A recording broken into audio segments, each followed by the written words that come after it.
ভাবি যে কেমন না, নিজে না কাম করে আমারে দিয়ে কাম করায়, নিজে খালি পাড়ায় পাড়ায় ঘুরে। আরে ভাইয়া, তুই চলে আসছো?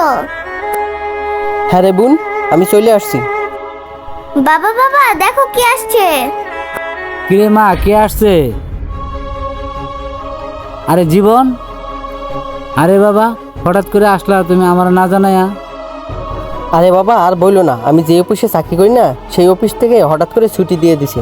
অফিস খুলতে খুলতে আরো প্রায় মাসখানিকখানে তাই আমার হঠাৎ করে আসা পড়ছে, তাই কাউকে জানাইতে পারিনি। বাবা তুমি আবার কবে যাইবা?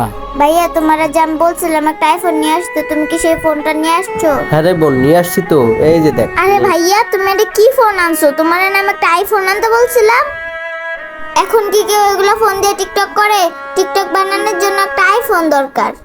তোমার আমি বলছিলাম একটা আইফোনের কথা, তুমি কি একটা ভাঙ্গাচোরা ফোন নিয়ে আইছো?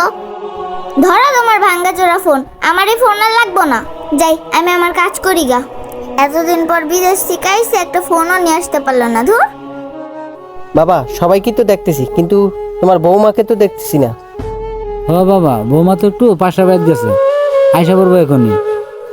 এই যে বাবা আসতেছে। আরে জীবন, তুমি কখন আসলা? আরে বলো না, একটু আগে আসলাম। আইসা তোমাকে খুঁজতেছি, সবাইকে পাইলাম, তোমাকে পাইলাম না। আরে আর বলো না, পাশের বাসার বাড়ির সাথে একটু দেখা করতে গেছিলাম। ও আচ্ছা, দাঁড়াও।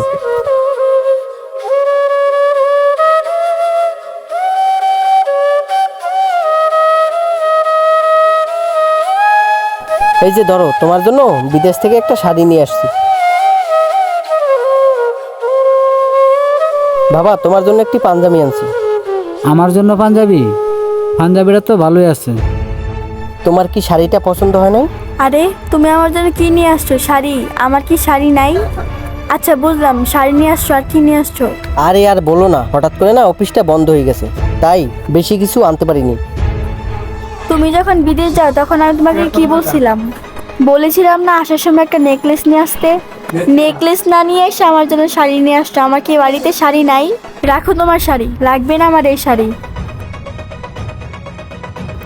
তাড়াতাড়ি ঘরে আসো, খাবার দিতেছি।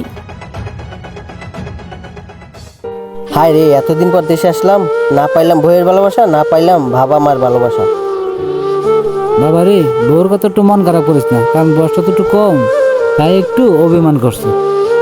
না বাবা, আমার কোনো কষ্ট নেই, আমরা তো প্রবাসী, আর আমরা প্রবাসীরা পরিবারের সুখের জন্য নিজের জীবন বিসর্জন দিয়ে থাকি। বাবা তুমি তো হঠাৎ করে ছুটিতে আসলা, আবার তুমি কবে যাইবা?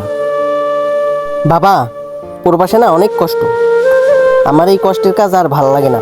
আসার সময় সিদ্ধান্ত নিয়েছি দেশেই একটা ব্যবসা দিব। কি বলতেছো বাবা? সবে মাত্র নিয়ত করলাম এবার এটা ব্যাঙ্গে চিন্তালা করবো, তুমি এখন কিনা বলতেছো এই জমানো টাকা দিয়ে ব্যবসা করবা? কি বলতেছো বাবা, আমি যে টাকা পাঠাইছি সেই টাকা দিয়ে তো বাড়ি হয়ে যাওয়ার কথা। বাবা রে, কিছুদিন আগে যে তোর বোনের বিয়ে দিলাম সেখানে 5 লাখ টাকা খরচ হয়ে গেছে। তোমার বোন জামাইয়ের সরকারি চাকরি দিতে গিয়ে সেখানে 10-12 লাখ টাকা খরচ হয়ে গেছে। সুহানার স্কুল খরচ, আমার ওষুধ বাবদ, ডাক্তারের চিকিৎসা সব মিলাই 20-30 লাখ টাকা খরচ হয়ে গেছে। তাছাড়া তুমি যখন ব্যবসা করবা সেই টাকা আমার হাতে নেই। ভাবছিলাম দেশে বাবার কাছে কিছু জমানো টাকা আছে, সেই টাকা নিয়ে একটা ব্যবসা করব। বুঝলাম বাবা, সবার পিছনে খরচা করে আমার জন্য আর কিছু রাখলে না। এত কষ্ট আর বাবা আমার আর সহ্য হয় না। ভাবছিলাম দেশে যাই একটা ব্যবসা ধরবো, কিন্তু সেটা আর আমার হইল না। বাবা ব্যবসা চিন্তা ভাবনা বাদ দেয়া, তুমি আবার বিদেশ জন্য চিন্তা ভাবনা করো। থাক বাবা, তোমার আর কিছু বলতে হবে না, আমি এমনিতেই বুঝতে পারছি আবারও বিদেশ যেতে হবে, কারণ বাংলাদেশের সুখ আমার এই কপালে সইল না।